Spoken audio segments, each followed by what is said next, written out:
My name is Marcus Holloway, and the strangest moment of my career didn't happen during a building collapse or a welding accident. It happened when a project manager looked me straight in the eye, pointed at a bead of molten steel I had just finished laying, and said, "Who gave you permission to think?" The funny thing is, I almost laughed. Not because it was clever, but because after 24 years of welding structural steel across the Gulf Coast, I had learned one simple truth that every old ironworker carries in the back of his mind. Steel doesn't care who has the fancy title. Steel doesn't care about deadlines, budgets, or PowerPoint meetings. Steel only tells the truth when it's finally asked to carry the weight. Back then, I was 61 years old.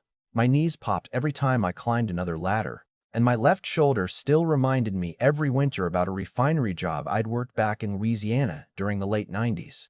I wasn't fast anymore, and I definitely wasn't interested in office politics. I showed up before sunrise, drank coffee that tasted more like burnt motor oil than coffee, did my work, checked every connection twice, and usually ended up being the last guy climbing down from the structure after everyone else had already driven home. Most of the younger guys called me Old Man Marcus. They meant it with respect, mostly. A couple of them even started asking questions instead of pretending Google knew everything. I liked that. It reminded me that somebody still wanted to learn the trade instead of just collecting a paycheck. Then our company landed one of the biggest commercial projects we'd had in years.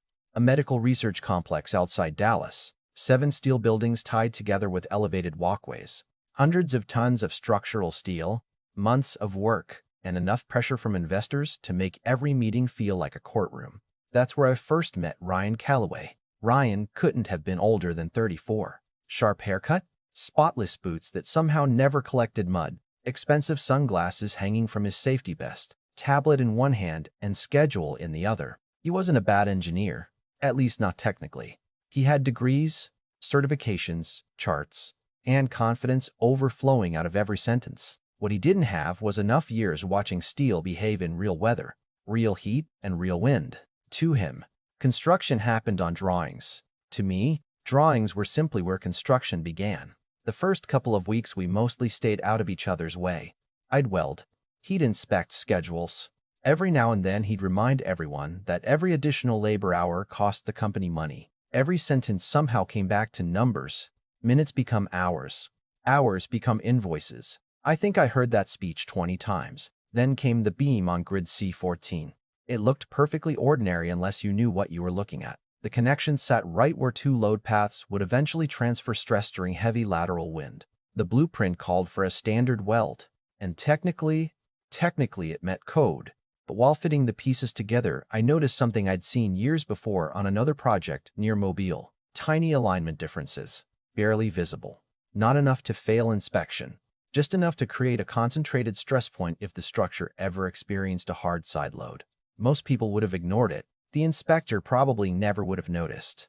But experience has a strange way of whispering in your ear after you've spent half your life fixing mistakes made by people who follow drawings instead of paying attention. So I struck my arc one more time and laid a short reinforcement bead across the junction, maybe 6 extra minutes of work, maybe $20 in labor. Nothing dramatic. I was letting the metal cool when I heard boots coming across the decking behind me.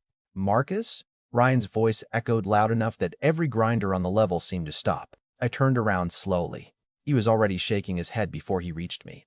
"What exactly are you doing?" I looked back at the joint, making sure it'll still be here 20 years from now. He frowned like I'd answered in another language. "That weld isn't on the print." "No." "Then why is it there?" Around us, half the crew had quietly stopped working. Nobody likes watching a confrontation, but everybody watches anyway. I wiped my gloves together before answering. "Because that connection is carrying more than the drawing assumes." Ryan actually laughed. Not a friendly laugh either. The kind people use when they think they're about to embarrass someone. "You've got X-ray vision now?" A couple of younger supervisors chuckled behind him. "No," I said. "Just 24 years of watching buildings teach lessons." His smile disappeared. "You don't redesign my project because you have a feeling." He stepped closer until we were barely 3 feet apart. "Every unauthorized modification becomes liability. Every unnecessary weld becomes cost. Every cost comes out of my budget. Do you understand that?" I could feel every eye on that deck fixed on us. I remembered being 25 and thinking old welders were stubborn just because they hated change. Age has a way of teaching you that some people confuse confidence with experience. I kept my voice calm. I'm not trying to cost you money. Too late. He pointed directly at the fresh bead of steel. Grind it off. I looked from him, back to the weld, then over the horizon where dark summer clouds were beginning to build miles away. I'm not grinding that off. The silence afterward felt heavier than the steel beneath our boots. Ryan folded his arms and smiled the way people do when they're already planning paperwork instead of conversation. Then maybe we're going to have a different discussion in the office. I nodded once. Maybe we are. At the time, I honestly believed the argument would end with a write-up and maybe a lecture from HR. I had no idea that one small weld, 6 minutes of extra work, and one decision to trust my instincts instead of someone's spreadsheet would end up costing one company hundreds of thousands of dollars and completely changing the way everyone on that project looked at the old welder they thought had forgotten how the modern world worked. Ryan did exactly what I expected. Before lunch was over, I was sitting in a temporary office trailer with the superintendent, a human resources representative joining over video, and Ryan standing by the whiteboard like he had just caught someone stealing copper off the site. He laid out his case with the confidence of a prosecutor. Unauthorized modification, failure to follow engineering documentation, increased labor costs, potential liability. He even printed a close-up photo of my weld and laid it on the table as if it were evidence from a crime scene. When they finally asked if I had anything to say, I didn't launch into some dramatic speech. I simply looked at the superintendent, a man named Bill Sanders who'd been around construction almost as long as I had, and said, I documented what I saw in my field log before I struck that arc. Bill raised an eyebrow. Brian rolled his eyes. Your personal notebook isn't engineering documentation. I nodded. No, but it explains why I made the decision. Bill asked to see it. I handed over the small leather notebook I carried every day. Most people thought it contained measurements. It did, but it also held observations, humidity, temperature, slight alignment differences, tiny details that most people ignored because they didn't seem important until months later.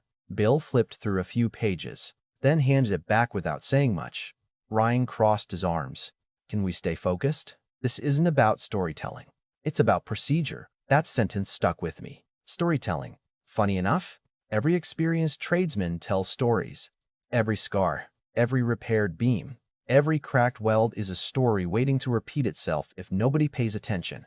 HR eventually decided I wouldn't receive a formal disciplinary action since the additional weld didn't violate any safety regulation, but they instructed me not to make any further modifications without written approval. Ryan looked satisfied. As we walked out of the trailer, he leaned toward me and quietly said, Experience is valuable, Marcus, until it starts costing people money. I smiled politely. We'll see. Life on the project returned to normal. At least on the surface. Weeks rolled by. Steel climbed higher into the Texas sky. Crews rotated in and out. Electricians began pulling conduit. Concrete crews poured elevated decks. The project started looking less like a skeleton and more like an actual medical campus. Ryan became even more obsessed with schedule reports. Every Monday morning, he'd gather supervisors around a folding table covered with drawings and remind everyone how many days remained until substantial completion. Every conversation became percentages, milestones, and budget forecasts. I understood the pressure. Investors don't like delays. Owners don't like surprises. But somewhere along the way, Ryan had started believing the schedule itself was the project, when in reality the schedule only existed because real people were out there putting steel together one connection at a time. A couple of younger welders started asking me about that confrontation. One of them, Luis, probably 26 years old, caught up with me during a coffee break. Can I ask you something? Sure. Were you nervous telling him no? I laughed. Of course. Didn't look like it. That's because confidence and fear aren't opposites. Sometimes they're roommates. He laughed at that. Then he asked the question I knew was coming. So why didn't you just grind the weld off? I looked out across the structure. Because I'd have to live with myself afterward. He didn't answer right away. Instead, he nodded slowly, like something finally made sense. That conversation mattered more than I realized at the time. About 10 weeks later, weather forecasts started talking about an unusual wind system pushing across North Texas. Nothing catastrophic, no tornado warnings. Just sustained crosswinds much stronger than seasonal averages. Most people ignored the reports. Construction crews worked through wind all the time. The day the front moved in, The sky turned that strange gray color every Texan recognizes. Not dark enough to feel dangerous, just heavy enough to make you pay attention. By afternoon, gusts were rattling temporary fencing. Plastic barriers rolled across parking lots, and tower crane operators suspended lifts until conditions improved. We shut down early and headed home. Around midnight, my phone buzzed. It was Bill. "Marcus." His voice sounded tired. "You awake?" "Now I am. Need you on site first thing." "Something happened?" There was a pause. 5 primary connections shifted on Building 3. I sat upright in bed. "Anybody hurt?" "No." Another pause. "You'll want to see it yourself." The next morning, the entire atmosphere felt different. Nobody was joking over coffee. Nobody was complaining about overtime. Engineers walked around carrying laser measurement equipment while inspectors photographed beam connections from every angle. Ryan was already there, talking rapidly into his phone before anyone even reached the structure. I climbed to the affected level with Bill. The damage wasn't dramatic enough for television cameras, but if you understood steel, it made your stomach tighten. Several connections had experienced measurable movement under lateral loading. Bolted assemblies remained intact, but welds had stretched beyond expected tolerance. Hairline deformation had appeared exactly where concentrated stress would naturally collect. Then I reached grid C14, my connection, my reinforcement bead. It looked exactly the way I'd left it months earlier. Paint scratched, surface dirty, structurally untouched.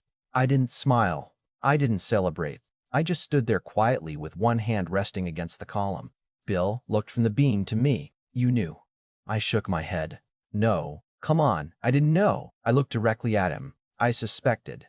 That's an important difference. Experienced tradesmen aren't fortune tellers. We simply recognize patterns that younger people haven't lived through yet. By noon, the owner had ordered an independent structural review. Nobody wanted assumptions anymore. They wanted facts. 3 days later, we gathered inside the project conference room. This wasn't the little trailer anymore. Representatives from the owner, insurance carrier, structural engineering firm, legal department, and construction management company all sat around one long table. Ryan entered carrying 2 thick binders and enough confidence to convince anyone who hadn't been paying attention that he already knew how the meeting would end. I almost felt sorry for him. Almost. Across the table sat Dr. Emily Carter, an independent forensic structural engineer with nearly 30 years specializing in post-event investigations. She didn't waste time with introductions. She projected photographs onto the screen behind her. Beam 1, shifted. Beam 2, shifted. Beam 3, shifted. Beam 4, shifted. Beam 5, minor rotational displacement. Then came Beam 6, grid C14. The room became very quiet. "This connection," Dr. Carter said, zooming into the image, "contains an additional reinforcement weld not reflected in the original fabrication drawing." Ryan immediately leaned forward. "Exactly. That's the unauthorized modification I reported months ago." Dr. Carter looked at him over the top of her glasses without changing her expression. "Yes, we reviewed your documentation." She clicked to the next slide. Finite load modeling appeared on the screen. Color gradients showed stress distribution across every connection. Even without understanding engineering software, anyone could see one image looked dramatically different from the others. The reinforced connection spread the load across a broader area instead of concentrating it at one critical point. Dr. Carter continued calmly. "Based on metallurgical testing, field measurements, and computer simulation, this reinforcement significantly reduced stress concentration during the wind event." Nobody spoke. She advanced another slide. "Without this weld, this connection likely would have experienced displacement comparable to the surrounding assemblies." Another click. "That additional movement would probably have triggered progressive repair requirements throughout this structural bay." Ryan slowly lowered the binder he was holding. "Dr. Carter looked toward me for the first time. "Mr. Holloway, may I ask why you added the reinforcement?" Every face in the room turned toward me. I thought about giving a technical explanation, but the truth was much simpler than that. Because the steel didn't feel finished. A few people smiled politely, probably thinking I'd avoided the question. Dr. Carter didn't smile. She nodded once, almost like she'd heard that answer before from someone who spent decades in the field. "That's actually more common than people realize," she said. "Experienced craftsmen often recognize subtle geometric inconsistencies before they can be quantified mathematically." Ryan stared at the screen, then back at the photographs from months earlier. For the first time since we'd met, he didn't have an immediate answer. And that's when the meeting took a turn none of us expected. The owner of the project broke the silence before anyone else could. He leaned forward, folded his hands together, and asked a question so simple it landed harder than any accusation. "Mr. Calloway, if that weld had been removed like you instructed, where would we be sitting today?" Ryan opened his mouth, then stopped. He looked toward the legal team, then toward Dr. Carter, hoping someone else might answer for him. Nobody did. Finally, Dr. Carter spoke in the same calm tone she'd used all morning. "Based on our analysis, repair costs would likely have exceeded $1.2 million. Construction would have been delayed several months, and portions of the structural frame would probably have required partial replacement." You could almost hear everyone doing the math in their heads. Millions of dollars, months of delays, insurance claims, lawsuits, all avoided because one stubborn old welder had spent 6 extra minutes trusting what decades of experience had taught him. Ryan slowly lowered his eyes to the conference table. It was the first time I'd ever seen him look young. Not inexperienced, just young. There is a difference. Confidence disappears pretty quickly when reality starts asking questions your spreadsheets can't answer. The owner's attorney closed her folder and looked directly at Ryan. "Did you document your instruction ordering the reinforcement removed?" Ryan swallowed. "I instructed him verbally. Was it removed?" "No." "Why not?" He hesitated before quietly answering, "Because he refused." The attorney nodded once and wrote something in her notebook. Nobody said another word. I wasn't smiling. Believe it or not, I wasn't enjoying any of this. I've never liked watching people fail, even the ones who made my life harder. Construction is a strange family. We argue, we yell, we get on each other's nerves. But at the end of the day, everybody goes home safer when the person next to them knows what they're doing. Watching Ryan sit there realizing his biggest mistake wasn't technical but personal, that wasn't satisfying. It was sad. After the meeting ended, people filtered out in small groups. Some stopped to shake my hand. Others simply nodded as they walked past. A few younger engineers suddenly had questions they'd never bothered asking before. One of them caught me outside near the parking lot. "Mr. Holloway, how did you know?" I laughed quietly. "Everybody keeps asking the wrong question." He looked confused. "Then, what's the right one?" I leaned against the truck and pointed back toward the steel frame rising over the horizon. "Don't ask how I knew. Ask how many times I was wrong before I learned to notice what mattered." His expression changed immediately. That's the part people never see. Experience isn't magic. Experience is failure that survived long enough to become wisdom. Every weld I'd ever questioned, every repair I'd ever crawled inside, every sleepless night wondering whether a connection would hold, all of that lived inside those 6 extra minutes Ryan thought were wasting company money. About a week later, Bill called me into his office. He closed the door, slid an envelope across the desk, and smiled. "Go ahead." Inside was a company recognition letter and a performance bonus. It wasn't life-changing money, but that wasn't the point. Attached was another sheet announcing that field observations from senior tradesmen would now become part of the formal engineering review process on every major project the company managed. I read that sentence twice. Whose idea was this? Bill grinned. "The owner's." I laughed. "Figures." He said ignoring 20 years of experience is a lot more expensive than listening for 5 minutes. That one stuck with me. A month later, I ran into Ryan again. Not in a meeting. Not on a job site. At a little barbecue place a few miles outside town where construction crews usually stopped after work. He walked over carrying his tray and asked, "Mind if I sit?" I shrugged. Free country. For a minute, neither of us said much. Finally, he broke the silence. "I owe you an apology." I looked at him without answering. He continued, "I spent so much time trying to prove I was in charge. I forgot I was surrounded by people who already knew things I hadn't learned yet." There wasn't a trace of arrogance left in his voice, just honesty. "I embarrassed you in front of the crew." "Yeah," I said with a small smile. "You did. You should have let me have it after that meeting." I chuckled. "What would have been the point?" He looked surprised. "Winning?" I shook my head. "Son, if somebody has already learned the lesson, rubbing it in doesn't teach them anything else." He stared at his coffee for a few seconds before quietly saying, "I hope someday I earn that kind of patience." "You will." "How?" I smiled. "Keep making mistakes. Just don't waste them." We both laughed, and for the first time since we've met, it sounded genuine. Looking back now, people always tell the story as if it's about one extra weld that saved hundreds of thousands of dollars. It wasn't. That weld was only the visible part. The real story was about what happens when organizations start believing software can replace judgment, titles can replace humility, or youth automatically makes experience obsolete. Every generation brings something valuable. Young engineers bring innovation. Older craftsmen bring memory. One sees what could exist tomorrow. The other remembers what already failed yesterday. Buildings need both if they're going to stand for 50 years instead of 5.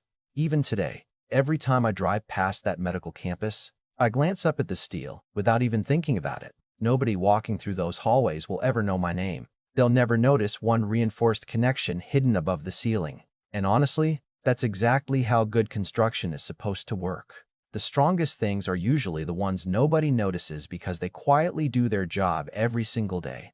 But here's the question I've never been able to answer for myself, and maybe you can.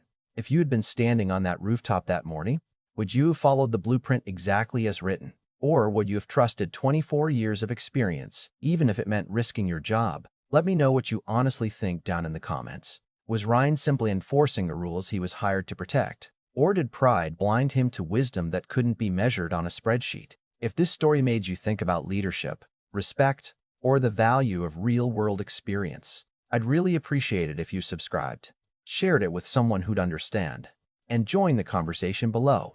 I'd love to hear where you stand, because sometimes the strongest opinions come from the people who've actually carried the weight.